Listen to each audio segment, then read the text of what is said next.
Hey guys, it's Coach Jen here with Blue Water Multisport, and today we are going to go over some exercises on how to help you better engage your shoulder girdle muscles. So the main thing that we're going to go over today is something that's called shoulder protraction and retraction.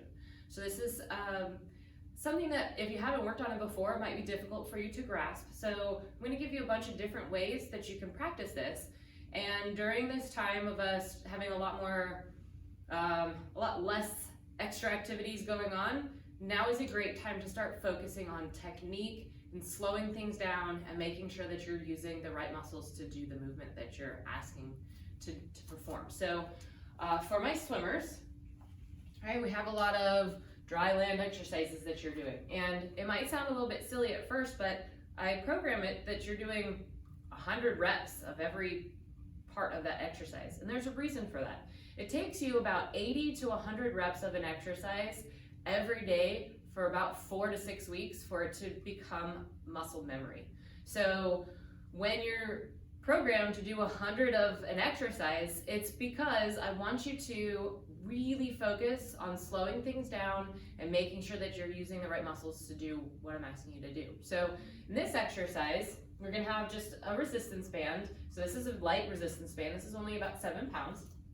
And you're gonna step back so that you feel the resistance of the band pulling your shoulder forward. Now, this is what we call protraction, and this is what we call retraction, okay? So as your shoulder comes forward at the end of your reach, you're supposed to have your shoulder at your ear, right? So I want you to try to reach as far as you can, maintaining good stability through here. So it doesn't mean that we're like this. All the motion is coming from the shoulder and then pulling it back. When you pull it back, you use a bunch of different muscles, one of those being your lats, but you use another muscle called your serratus anterior when you're going into protraction and then stabilizing into retraction. So I want you here, abs in nice and tight. You can have feet like this. You can do one arm at a time or both at the same time. And I want you to just punch and pull. Punch and pull, okay? That's it. If that doesn't feel good to you, or you're not getting the motion correct, it feels off, you can do something against a wall, okay? So you can be here in this position, and I'd like you to try to be flat against the wall so that this could kind of simulate swimming or a good frontal plane motion, right? So we're here, and then you're just going to reach up and pull down. Reach up, pull down, both at the same time. Abs in tight, squeeze your glutes, tight core, up and down, right? If you can't actually get yourself so that you're flat against the wall, then you need to start talking about shoulder mobility. So take your foam roller and you're going to lay down on the ground, butt on the ground, knees bent like you're gonna do a sit-up, hands back behind your head, and you're gonna slowly bend backwards. So we get a little bit of T-spine mobility, right? Now, my head right now usually touches the floor, and it's not right now, so this is definitely something that I need to do. Thank you for having me make this video. And then you just slowly relax back, don't force it. If something pops, you're welcome, right? And find the spot that feels the best to you. I recommend you don't do this to your low back because your low back doesn't need any more arch in it for the most part, for most of us.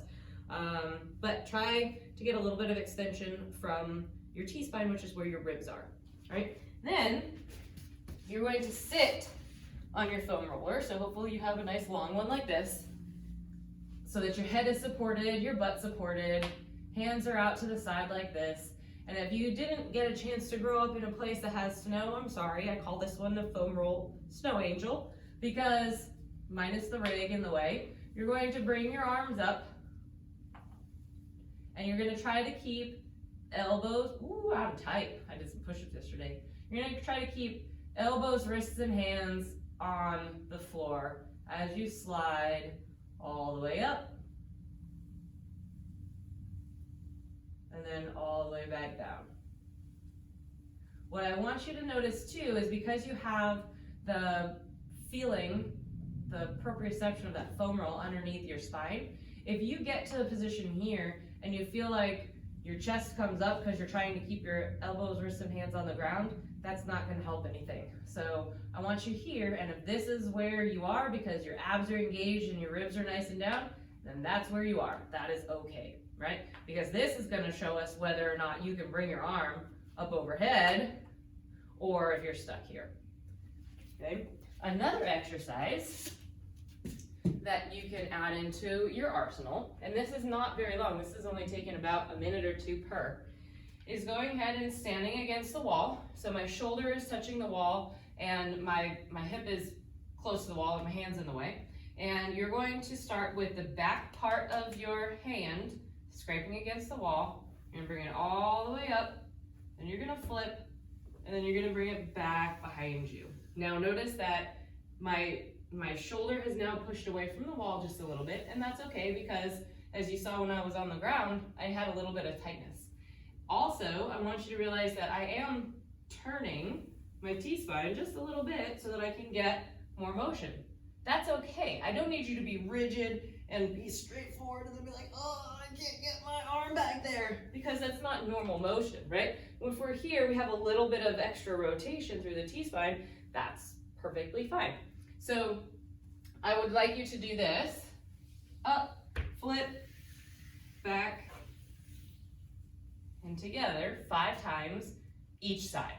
And then kind of focus on which one feels a little bit easier for you, right? Because we generally have one side, like I'm right-handed, so my right shoulder is going to be a little bit more forward, just because I use it a little bit more. So I have to work a little bit more on my mobility on my right side. I also want to let you know that as a person who has scoliosis, my back muscles don't fire the way that normal people's do. So when I'm performing any of these exercises, I'm really focusing on trying to make everything work right. So if something seems a little bit different, right side versus left side, it's because it is.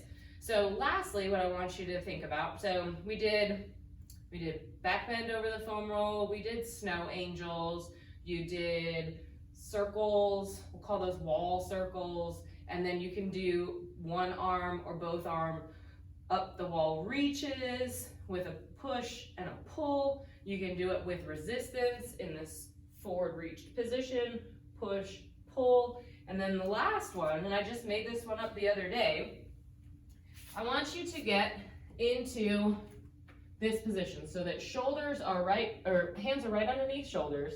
And this is kind of be like, think about if you do yoga, this is the start of your yoga push-up, right? So in this position, I want you to roll your shoulders forward so that they're touching the mat, and then roll them back. Roll them forward and back.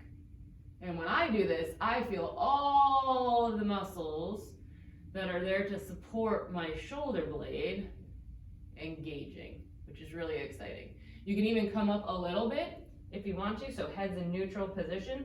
So now I'm extending through that T-spine and I'm squeezing and rolling forward and then back. So this would be a great warm-up for before you do your Dryland exercises, before you do any kind of upper body strength stuff. If you have any kind of shoulder stuff that's going on, understand that most of the time shoulder pain is because we're not engaging the right muscles at the right time.